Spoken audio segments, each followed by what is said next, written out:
Let me now invite Dr. Indira Kahavita, President of Sri Lanka College of Dermatologists and Consultant Dermatologist at Anti-Leprosy Campaign to talk on skin manifestations of SLE. Over to you, Madam.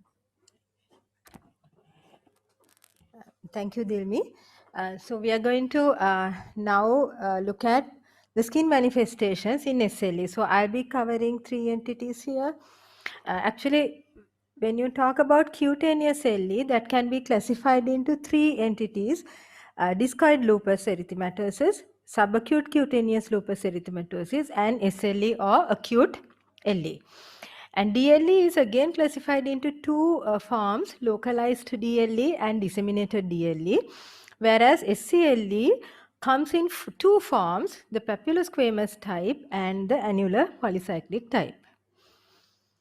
Coming to discoid lupus, it is the chronic form of lupus affecting out of those with DLA, about 5% may progress into overt SLE.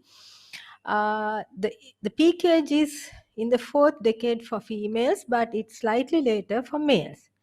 And early onset is rare. Here the sex distribution is different from SLE, where the male to female ratio is only 1:2.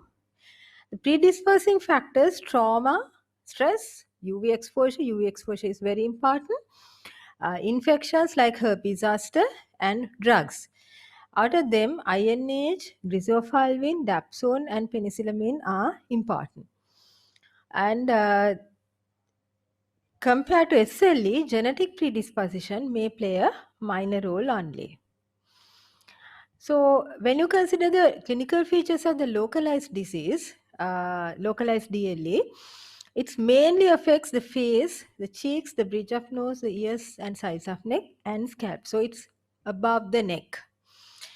Patchy scarring alopecia of the scalp, which may lead to permanent hair loss, and the typical lesions are well-defined erythematous patches with an adherent scale.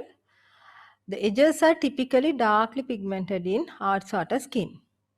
And usually these lesions heal with scarring. So we will go through a few pictures. Now you can see here in these 2 patients, now you can see the scarring nature of the lesions as well as the darkly pigmented patches. And also in this girl, you can see even the eyelids are involved. Right? And the scarring nature is more evident in this male patient with DLE.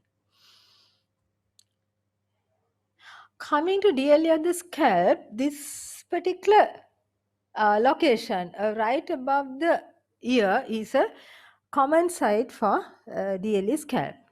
Or it may occur on the top of the scalp, and with the loss of hair and the scarring lesions, especially when the location is top of the scalp, there is a risk of later malignant transformation because of the persistent sun exposure in this location.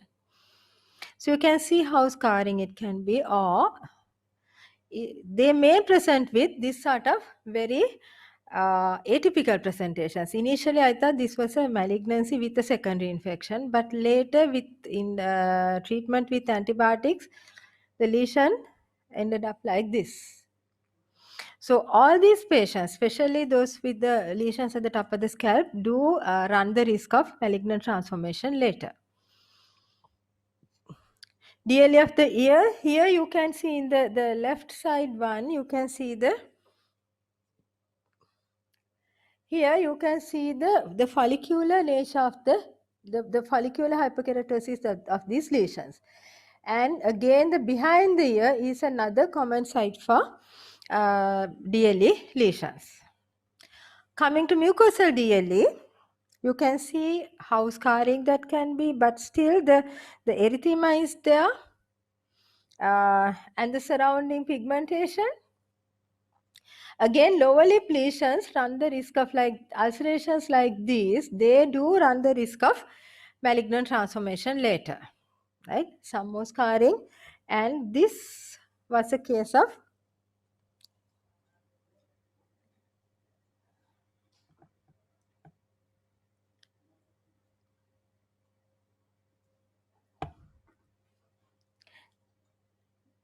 This is a case of eye involvement, right? Mucosal DLE occurring in the eye. Sometimes DLE lesions may occur like tumid lesions or lupus profundus, which is actually lupus paniculitis. There, the inflammatory infiltrate occurs quite deeper in the dermis and subcutis, and there may be more pronounced scarring. Actually, in this patient, you can see the scarring lesions here, but actually she had the initial lesions on this area. And once the lesions were resolved, because of the scarring, she went for plastic surgery. So once that was removed with the quite acceptable scar, the lesion spread to this area. Coming to disseminated DLE, the lesions will be in a more widespread distribution, which is again common in females and resistant to treatments. You can see the chest lesions as well as upper limb lesions. Some more extensive lesions in this male patient, the back and the chest. Like you can see the way he dresses, right? So most of the males here, they do get lesions on the upper back because they are either bare bodied or wear dresses like this. Right? Some more extensive scarring. Coming to the management of DLE, a skin biopsy would be helpful with ANA or sometimes even the ENA and baseline screening for SLE. Topical corticosteroids and tacrolimus are the mainstay of therapy, and with regular use of sunscreens. Actually, in the management of skin lesions of all forms of LE, regular use of sunscreens as well as other measures for sun protection are very important.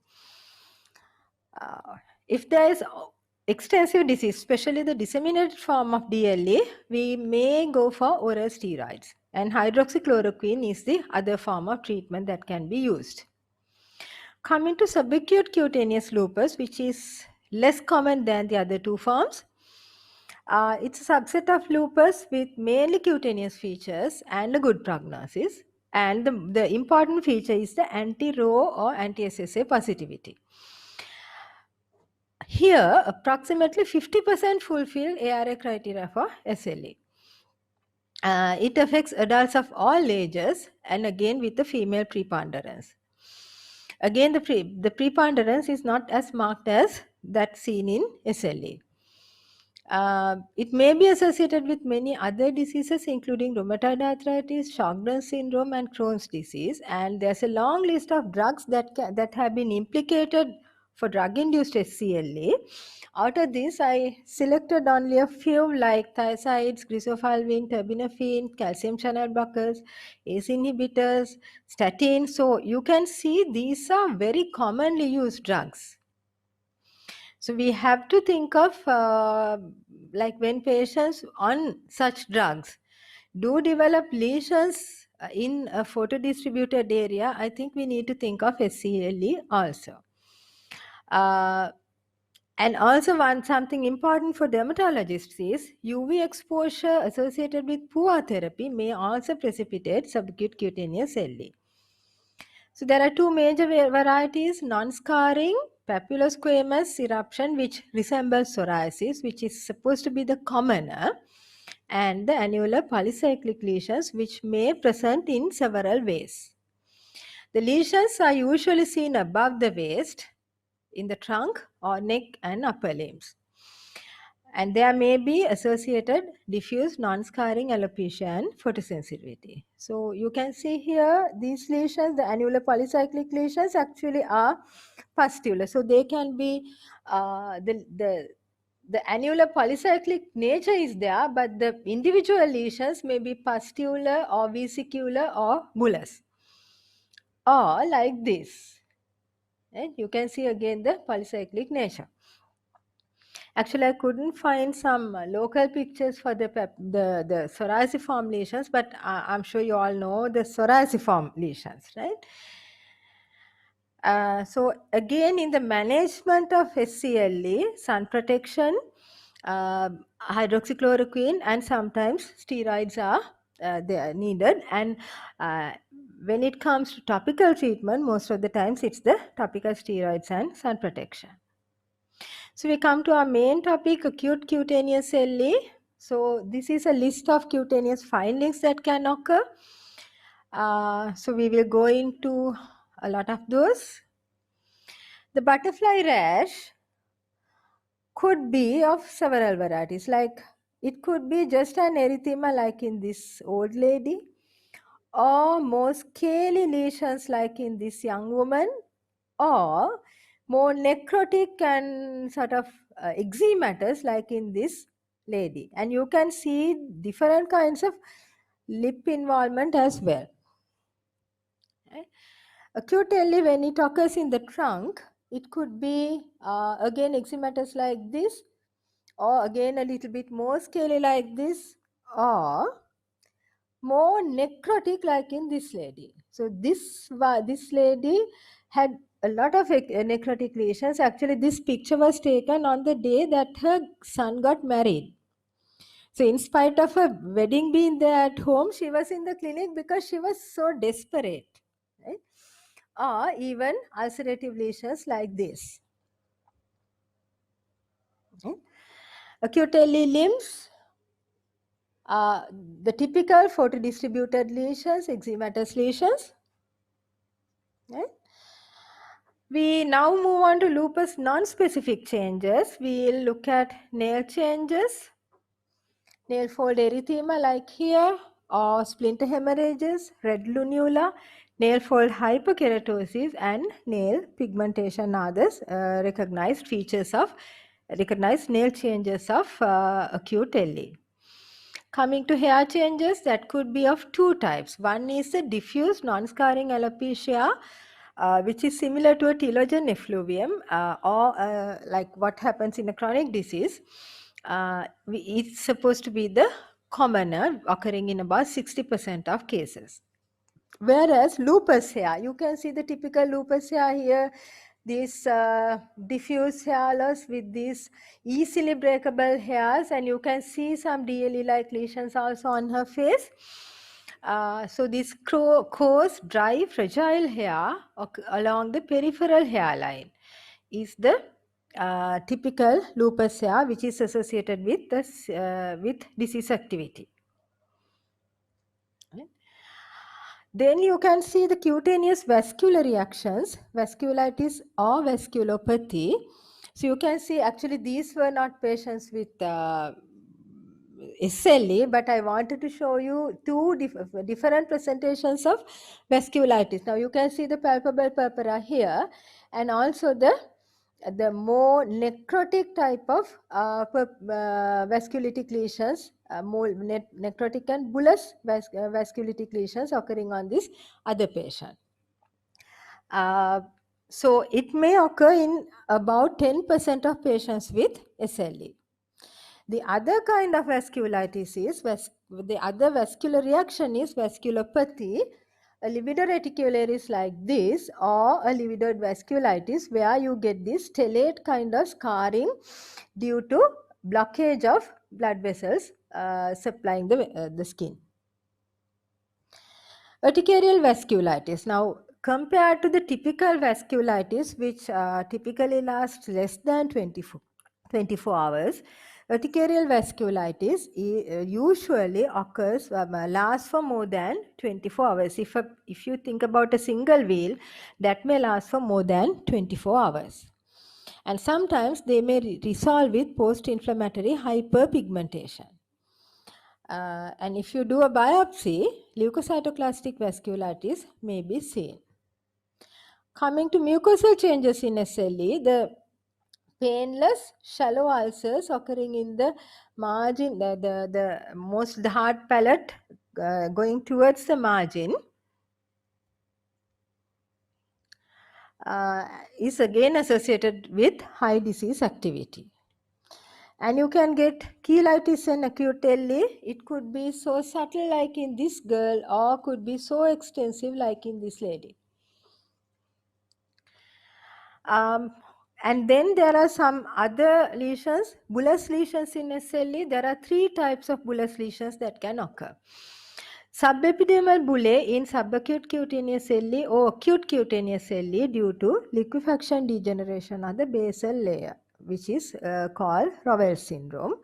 And then there are SLE associated autoimmune bullous diseases like dermatitis herpetiformis, pemphigus erythematosus, where the lesions look like are a cross between pemphigus and SLE, where the bullous lesions would occur in the typical photodistributed area without much mucosal involvement. And then pemphigus foliaceus again occurring in the photodistributed area with more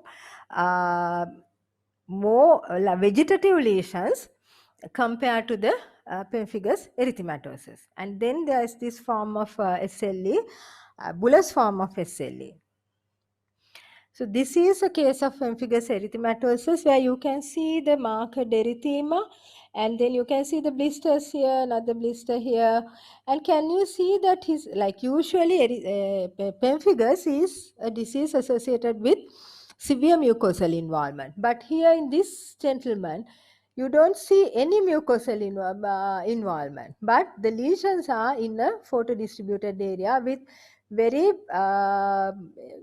evident blistering with an erythema. These were the lesions that were seen on the back of this patient. So, coming to management of acute SLE, I'm sure almost everybody knows how to manage, but I'll just give you an brief outline. Again, photo protection is the most important factor here. So either physical methods or sunscreens are very important. And then we use topical corticosteroids, and most of our patients, because they do have other features of SLE, they need either oral steroids, or only a minority may be managed with hydroxychloroquine. So this brings us to the end of skin manifestations of SLE. Thank you very much for your kind attention. Thank you.